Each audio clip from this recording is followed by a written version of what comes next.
Imam Asy-Syafi'i punya seorang ibu. Begitu lahir kemudian tumbuh berkembang di Gaza, sekarang di Palestina.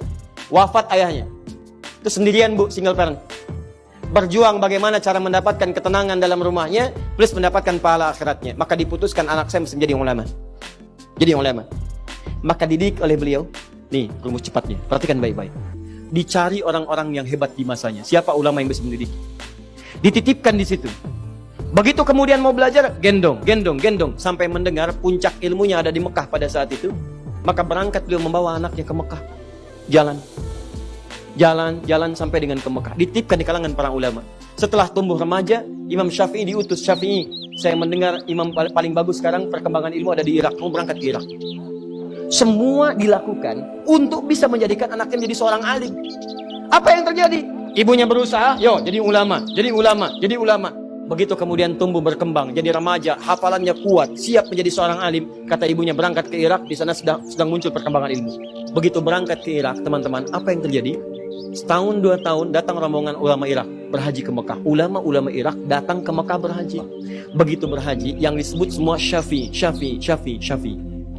Qala Muhammad bin Idris Syafi'i. Nyampe itu suara ke telinga ibunya saat di Mekah. Begitu mendengar, segera disusul. Itu siapa Syafi'i? Katanya. Siapa Syafi'i? Kata ulama-ulama Irak ini, dia adalah seorang anak muda yang luar biasa.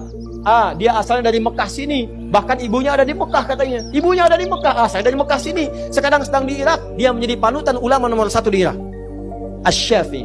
Kata ibunya, tahukah engkau Syafi'i itu anak saya? Tahukah engkau Asy-Syafi'i anak saya?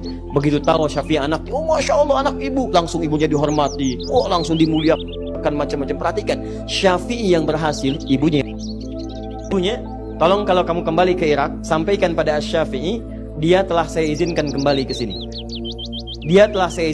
ke sini. Padahal waktu berangkat ke Irak, tadi sebelum saya sebutkan, padahal waktu berangkat kata ibunya, Syafi'i, kamu belajar ilmu ke Irak, gak usah pulang di sini, gak usah pulang. Kamu belajar ilmu ke Irak, gak usah pulang. Saking pengennya anak jadi ulama, gak usah pulang kata ibunya. Kesana aja. Begitu sudah mendengar Syafi'i jadi ulama, kata ibunya kepada ulama Irak, katakan pada Syafi'i, dia boleh pulang sekarang. Pada kalimat awalnya, gak usah pulang. Bahkan ada riwayat mengatakan, nanti aja ketemunya di surga di akhirat. Berangkat aja, nanti ketemu di surga di akhirat. Begitu mendengar anaknya sudah jadi ulama, silakan pulang. Begitu disampaikan kepada Asy-Syafi'i di Irak, senangnya luar biasa. Kata Asy-Syafi'i, saya akan pulang. Begitu tahu akan pulang, mendengar guru besar akan pulang, semua orang-orang Irak itu menyiapkan bekal untuk ke Syafi'i. Ada yang ngasih unta, ngasih makanan, ngasih ini bekal, sampai terkumpul 100 ekor unta. Plus dengan isi. Bayangkan, Asy-Syafi'i nggak pernah tercatat. Asy-Syafi'i pernah kerja di perusahaan A. Asy-Syafi'i pernah berdagang. Asy-Syafi'i pernah bisnis. Disiapkan jadi ulama. Begitu mau pulang ke Mekah, semua perangkatnya disiapkan langsung. Allah turunkan. Semua orang ngasih perangkat. Kitabnya kemudian dibawa di tangannya. Naik beliau ke untanya. 100 ekor unta ngikutin plus dengan murid-muridnya. Begitu sampai di gerbang Mekah belum sampai ke Mekah. Kan ada batas haram ya. Ada batas haram. Begitu sampai di batas itu, beliau mengutus santrinya. Tolong berikan kabar kepada ibu. Saya sudah dekat, saya akan datang. Ini sunnah ya. Ingat, ini sunnah. Sunnah kalau anda ingin berkunjung pada siapapun, kabari dulu. Kabari supaya dia siap-siap, jangan bikin kejutan. Justru kejutan itu dalam Islam gak diperkenankan. Gak pakai supaya orang itu gak repot, tiba-tiba anda datang, dia kan merasa gak enak gitu. Ya. Jadi kalau bisa tuh sampaikan, agak dekat-dekat gak apa-apa, saya di jalan nih mau berkunjung, itu sunnah. Sunnah sampaikan, supaya dia bisa siap-siap. Begitu diutus santrinya datang kepada ibunya, diketok, disampaikan, siapa kamu? Saya muridnya Syafi'i. Beliau sudah di perbatasan akan datang ke sini menemui ibu. Syafi'i bawa apa? Masya Allah bu, Syafi'i jadi orang hebat. Sekarang begitu datang orang ngirim-ngirim unta. Ada 100 ekor unta dengan beliau, lengkap dengan isinya. Saya suruh dia ke Irak untuk belajar, bukan cari unta. Bilang sama Syafi'i, gak usah datang ke sini, balik lagi ke Irak. Bilang sama Syafi'i, gak usah datang, balik lagi. Muridnya bengong. Balik lagi, ketika bertemu Imam Syafi'i disampaikan, Syekh, gimana tadi? Kata ibu, balik lagi ke Irak. Balik lagi. Kamu bilang apa sama ibu saya? Saya bilang, Syekh udah jadi Syekh besar, ulama besar, datang dengan 100 ekor unta. Kamu salah. Kenapa kamu bilang begitu? Maka diutus lagi yang lain, kamu datang ke ibu saya, kalau tanya, bilang, Syafi'i telah bawa kitab. Datang dari Irak, bawa kitab.